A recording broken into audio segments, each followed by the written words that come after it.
Hello and welcome to The Real Beef. I'm Don Keith. Well, in the UK today, in a verdict that reeks of political bias and hypocrisy, Labour councillor Ricky Jones was found not guilty of encouraging violent disorder despite being caught on camera inciting grotesque violence against those he deemed far right. This decision isn't just a miscarriage of justice, it's a damning indictment of the corrupt two-tier system that protects left-wing agitators while crushing ordinary Britons who dare to speak out against mass immigration and cultural erosion. This acquittal exposes the rotten core of Keir Starmer's regime, where calls for mass murder are excused if they align with the globalist agenda, but mild online grumblings from patriots land them in prison. So what actually happened? Well, Ricky Jones, who was a Labour councillor from Dartford, Kent, stood at an anti-racism rally in Walthamstow last year amid the fallout from the Southport murders. Addressing a crowd of like-minded commies there, he railed against disgusting Nazi fascists, a slur often hurled at anyone opposing uncontrolled migration, and declared, "We need to cut all their throats and get rid of them all."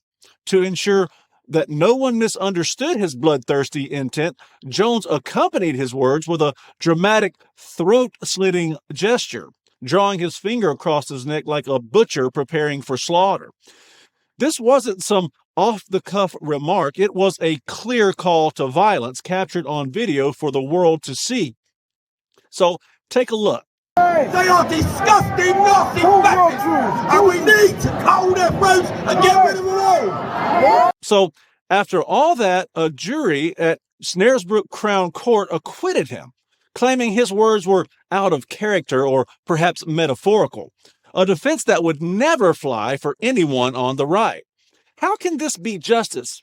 It's not. It's protection for the establishment's foot soldiers.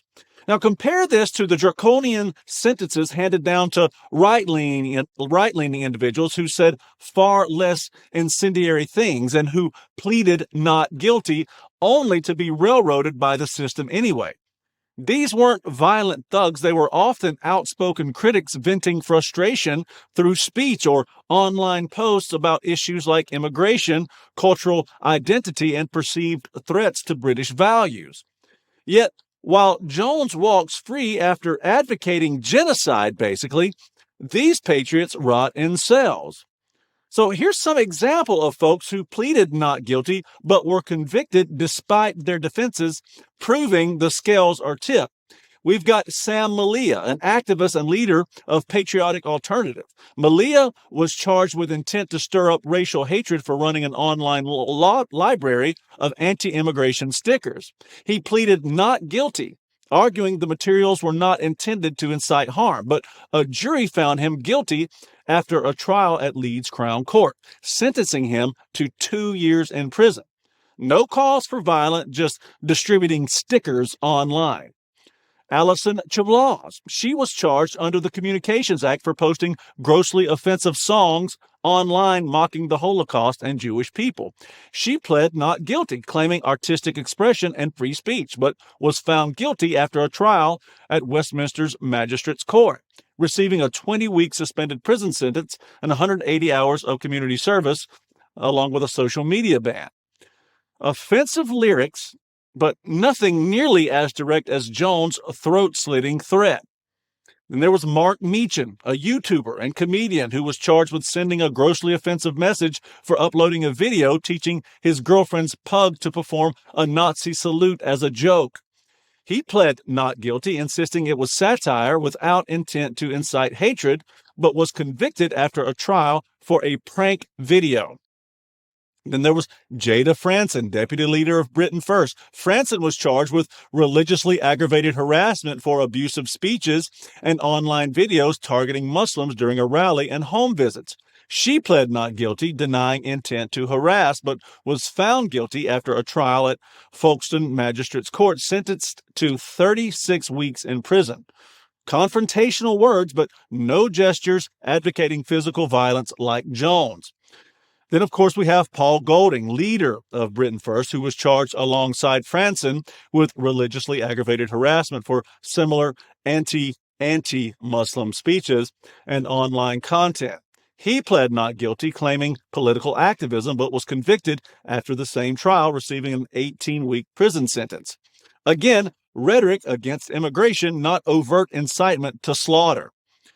Now, there are a lot more examples of cruel and unusual punishment handed out for folks on the right, like Lucy Connolly, Tyler Kay, Jordan Parler, and poor Peter Lynch, whose 2-year prison sentence cost him his life. But those are folks who were forced to plead guilty or face financial ruin and far lengthier sentences. So I wanted to start with those who pled not guilty and were convicted to counter all the people online who are saying this Ricky Jones verdict was not an example of 2 tiers of justice because all the folks on the right who were convicted pled guilty. That's just not the case. These cases scream of a 2-tier justice system in the UK, where left-wing figures like Jones get a pass for overt incitement while right-wing voices are hammered for lesser offenses. Over the years, far-right activists have faced swift prosecutions for speech crimes, with convictions often exceeding those for actual violence by others, while leftist or minority agitators escape scrutiny altogether. Adding to this disparity is a clear racial element. Jones, as a black labor councillor, likely garnered undue sympathy from progressive jurors and the media who frame such figures as victims of systemic racism rather than perpetrators of hate. In contrast, most of those convicted, like the white individuals in the examples above, are branded by the left as far-right racist, making their harsh sentences seem justified in the eyes of the establishment. This racial double standard reinforces the narrative that only white critics of immigration deserve punishment, while non-white leftists can incite violence with impunity, further eroding trust in a system that protects diverse elites at the expense of native Britons. This isn't equality under the law. It's ideological warfare designed to silence dissent against the elite's open borders project. Keir Starmer, the architect of this farce, has repeatedly crowed about punishing those who incite violence or hatred online, but only when it suits his worldview. In August of 2024, amid the riots, Starmer vowed speedy punishment for hate and incitement to violence, demanding platforms remove content fueling disorder at pace. He pushed for a tougher Online Safety Act to crack down on disinformation, hate speech, and incitement, insisting on swift justice for those stirring racial hatred online. Yet, when a labor insider like Ricky Jones does exactly that, on film no less, Starmer's principles vanish. It apparently only applies to those with opposing views. Patriots worried about knife crime, grooming gangs, and cultural replacement, they get the hammer. Starmer's government has pursued hundreds for online posts, but left-wing calls for violence, crickets. How could Jones possibly be found not guilty when the entire incident was recorded, broadcast, and dissected worldwide? The evidence was irrefutable. Words, gesture, intent, all crystal clear. This verdict defies logic, suggesting foul play at every level. Was the jury stacked with left-wing sympathizers, handpicked to deliver the right outcome in a labor stronghold? Juries in London courts often lean progressive, swayed by media narratives painting anti-immigration voices as Nazis.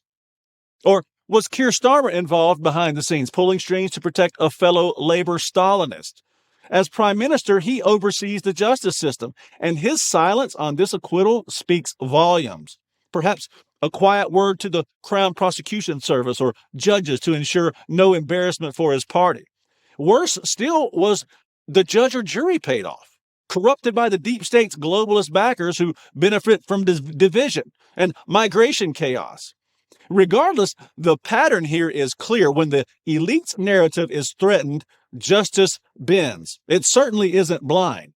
This acquittal isn't just about one man. It's a green light for left-wing extremism while patriots are gagged and imprisoned. Britain is sliding into authoritarianism under Starmer, where free speech is a privilege for the correct side. If Britons don't fight back through votes and protests to expose this rot, the throat-cutting gesture will become a metaphor for what the establishment is doing to their nation. And how many more leftists will now be emboldened by Jones' acquittal to commit the same type of incitement to murder, or go even further, to actually commit the act he was inciting? I mean, wake up, Britain. The two-tier system must end, or your freedoms will. So now that I got that off of my chest, I want to scoot on back over to the U.S. and talk a little bit about President Trump's summit with Russian President Vladimir Putin. You know, in a world fraught with uncertainty and conflict, this summit with Putin stands as a testament to Trump's unyielding strength and really visionary diplomacy. You know, on August 15th, which is today, as Trump's plane touched down on the rugged terrain of America's what we call the northern frontier, he once again demonstrated why he is the most formidable leader on the global stage. Unlike the weak-kneed politicians of the past who cowered before adversaries, Trump strides with the confidence of a man who knows how to negotiate from a position of power. This high-stakes meeting aimed at reshaping the trajectory of the Russia-Ukraine war really exemplifies Trump's ability to bring rivals to the table and forge paths to peace through sheer force of will. It's really a bold assertion of American dominance, proving that under Trump, the United States leads, not follows. Now, reportedly, they're going to be discussing a lot of critical issues that could redefine global security. Trump and Putin are set to tackle the ongoing Ukraine conflict head on, with Trump pushing for an immediate ceasefire, a demand he has made clear he won't be happy without. Secretary of State Marco Rubio and Special Envoy Steve Witkoff will also be there, as Trump plans to explore comprehensive peace agreements, including territorial concessions and demilitarization zones, to end the bloodshed that has dragged on under previous administrations. Beyond Ukraine, the agenda potentially includes arms control talk to prevent escalation, energy deals to stabilize global markets, which would leverage America's oil independence, and cybersecurity pacts to counter mutual threats. Trump, ever the deal maker, may also broach trade enhancements, reducing tariffs on key commodities to benefit American workers while pressuring Russia on human rights and election interference. This isn't what I call appeasement. It's really a masterclass in strategy. Trump using his personal rapport with Putin to extract concessions that weaker leaders they could really only dream of. And by choosing Alaska as the venue, Trump symbolically sort of underscores America's vast reach and resolve, reminding the world that he alone can broker deals that restore stability and put America first. This summit is just one shining example of Trump's powerful leadership in his current term, which has already eclipsed the achievements of just about any other president. In just over 6 months, Trump has unleashed an economic powerhouse, adding a net of 671,000 jobs, I believe, since January of 2025, with unemployment plummeting and wages soaring, beating expectations month after month. He signed a record-breaking 142 executive orders in his first 100 days, revoking burdensome regulations from the Biden era and prioritizing American energy independence, conservation, and innovation. On the border, Trump has delivered ironclad security, slashing illegal crossings by over 90% through reinstated wall construction and deportation surges, fulfilling his promise to protect American sovereignty. He safeguarded Medicare, Medicaid, and Social Security from cuts while launching initiatives to combat the autism epidemic and phase out harmful food dyes via the Make America Healthy Again Commission. And in the judiciary, Trump has notched 11 Supreme Court victories, solidifying a conservative legacy that upholds constitutional freedoms. These aren't mere policies. They're triumphs of a leader who cuts through the bureaucracy with the precision of a business tycoon, delivering results that lift every American. Perhaps no accomplishment better illustrates Trump's decisive strength than this recent cleanup of Washington, D.C., a once crime-ridden swamp now transforming into a beacon of order. On August 11th, Trump announced the federalization of the D.C. Metropolitan Police Department, placing it under direct federal control and deploying the National Guard to eradicate the bedlam and squalor that plagued the nation's capital. Citing out-of-control crime, despite misleading claims of declines, Trump vowed to make D.C. crime-free, clearing homeless encampments, surging arrests, and restoring safety to the streets, long neglected by these liberal mayors.